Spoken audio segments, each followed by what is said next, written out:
ಶ್ರೀ ಗಣಪತಿ ಶಾರದಾ ಗುರುಭ್ಯೋ ನಮಃ. ಗುರುಬ್ರಹ್ಮ ಗುರುರ್ವಿಷ್ಣು ಗುರುದೇವೋ ಮಹೇಶ್ವರ. ಗುರು ಸಾಕ್ಷಾತ್ ಪರಬ್ರಹ್ಮ ತಸ್ಮೈ ಶ್ರೀ ಗುರವೇ ನಮಃ. ಶ್ರೋತೃಗಳಿಗೆ ಸ್ವಾಮಿ ಶ್ರೀ ಬ್ರಹ್ಮಚೈತನ್ಯ ಸದ್ಗುರು ಗೋಂದಾವಲೇಕರ್ ಮಹಾರಾಜ್ ಇವರ ಪ್ರವಚನಗಳ ಕನ್ನಡ ಭಾಷಾಂತರಕ್ಕೆ ಸ್ವಾಗತ.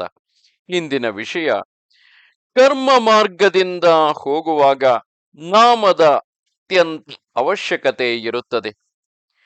ಪರಮಾರ್ಥ ಸಾಧಿಸುವುದಕ್ಕಾಗಿ ಅತ್ಯಂತ ಉದಾರ ಭಾವನೆಯ ಅವಶ್ಯಕತೆ ಇರುತ್ತದೆ. ದೊಡ್ಡ ಮನಸ್ಸಿನ ಮನುಷ್ಯನಿಗೆ ಮಾತ್ರ ಪರಮಾರ್ಥ ಸಾಧಿಸುತ್ತದೆ. ಯಾರು ಪಂಥರೋ ಅವರೇ ಸಂತರಾಗಬಲ್ಲರು. ಪ್ರಾಪಂಚಿಕ ಜನರು ಮನೆಯಲ್ಲಿ ಇರುವುದನ್ನು ಕೊಟ್ಟು ಬಿಡಬಾರದು ಎಂಬುದೇ ನಿಜ. ಆದರೆ ಪ್ರಸಂಗ ಬಂದರೆ ಎಲ್ಲವನ್ನೂ ಕೊಡುವ ಮನಸ್ಸಿನ ಸಿದ್ಧತೆ ಇರಬೇಕು ಎಂಬುದು ಅಷ್ಟೇ ನಿಜವಾದದ್ದು. ನಿಜವಾಗಿಯೂ ಭಗವಂತನಿಗೆ ಸರ್ವ ಕೊಡುವುದಕ್ಕಿಂತಲೂ ಸ್ವ ಕೊಡುವುದನ್ನು, ಅಂದರೆ ತನ್ನನ್ನೇ ಕೊಡುವುದನ್ನು ಕಲಿಯಿರಿ. ಸ್ವ ಕೊಟ್ಟ ಮೇಲೆ ಸರ್ವವನ್ನು ಕೊಡದೆ ಇದ್ದರೂ ನಡೆಯುತ್ತದೆ. ಏಕೆಂದರೆ ಆ ನಮ್ಮದೆಲ್ಲವೂ ನಮ್ಮ ಸ್ವಾಮಿತ್ವದಲ್ಲಿ ಉಳಿಯುವುದೇ ಇಲ್ಲ. ಆದರೆ ಸರ್ವ ಕೊಟ್ಟು ಸ್ವ ಕೊಡುವುದು ಹಾಗೆಯೇ ಉಳಿದರೆ ಸ್ವ ಕೊಟ್ಟದ್ದರ ಸಮಾಧಾನ ಪ್ರಾಪ್ತವಾಗುವುದಿಲ್ಲ. ಭಗವಂತನಿಗೆ ಸ್ವ ಕೊಡುವುದೆಂದರೆ ನಾನು ಅವನವನಿರುತ್ತೇನೆ ಎಂಬ ಅರಿವನ್ನು ಹಗಲಿರುಳು ಮನಸ್ಸಿನಲ್ಲಿ ಇಟ್ಟುಕೊಳ್ಳುವುದಾಗಿರುತ್ತದೆ. ವೈದಿಕ ಕರ್ಮದಿಂದ ಚಿತ್ತ ಶುದ್ಧಿಯಾಗುತ್ತದೆ. ಆದರೆ ಯಾವ ಭಗವಂತನ ಪ್ರಾಪ್ತಿಯಾಗಬೇಕೆಂದು ಚಿತ್ತ ಶುದ್ಧಿ ಮಾಡಿಕೊಳ್ಳಬೇಕಾಗುತ್ತದೆಯೋ ಆ ಭಗವಂತನ ಅಧಿಷ್ಠಾನವು ಆ ವೈದಿಕ ಕರ್ಮಗಳಿಗೆ ಇಲ್ಲದಿದ್ದರೆ ಆ ಕರ್ಮ ಮಾರ್ಗದ ಪರ್ಯವಸಾನವು ಕರ್ಮಠತನದಲ್ಲಿ ಆಗುತ್ತದೆ. ಅಲ್ಲದೆ ಸದ್ಯದ ಸಮಯದಲ್ಲಿ ಹೊರಗಿನ ಪರಿಸ್ಥಿತಿಯು ಬಹಳ ವ್ಯತ್ಯಾಸವಾಗಿರುವುದರಿಂದ ವೈದಿಕ ಕರ್ಮಗಳು ಹೇಗೆ ಆಗಬೇಕು ಹಾಗೆ ಆಗುವುದಿಲ್ಲ. ಆದ್ದರಿಂದ ನಾವು ಕರ್ಮ ಮಾರ್ಗದಿಂದ ಹೋಗುವಾಗ ಕರ್ಮದ ಪರಿಪೂರ್ಣತೆ ಆಗುವುದಕ್ಕಾಗಿ ಭಗವಂತನ ನಾಮದ ಅತ್ಯಂತ ಅವಶ್ಯಕತೆ ಇರುತ್ತದೆ. ಮನಃಪೂರ್ವಕ ಕರ್ಮ ಮಾರ್ಗವನ್ನು ಆಚರಿಸುವ ಜನರಲ್ಲಿ ಕೇವಲ ಕರ್ಮ ಮಾಡುವುದೇ ಸರ್ವಸ್ವವಾಗಿರುತ್ತದೆ ಎಂಬ ಕರ್ಮಠತನದ ಭಾವನೆ ನಿರ್ಮಾಣವಾಗುತ್ತದೆ. ನನ್ನದು ಈ ವಿಷಯದಲ್ಲಿ ಆಕ್ಷೇಪವಿರುತ್ತದೆ.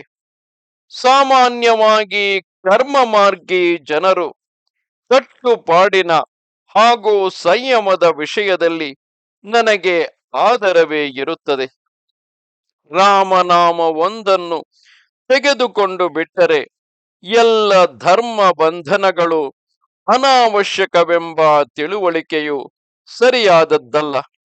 ಆದರೆ ಕರ್ಮದಿಂದ ಚಿತ್ತ ಶುದ್ಧಿಯಾಗುತ್ತಿದ್ದಾಗ ನಾಮದಿಂದ ಭಗವಂತನ ಅಸ್ತಿತ್ವದ ಅರಿವು ಜಾಗೃತವಾಗಿರುತ್ತದೆ.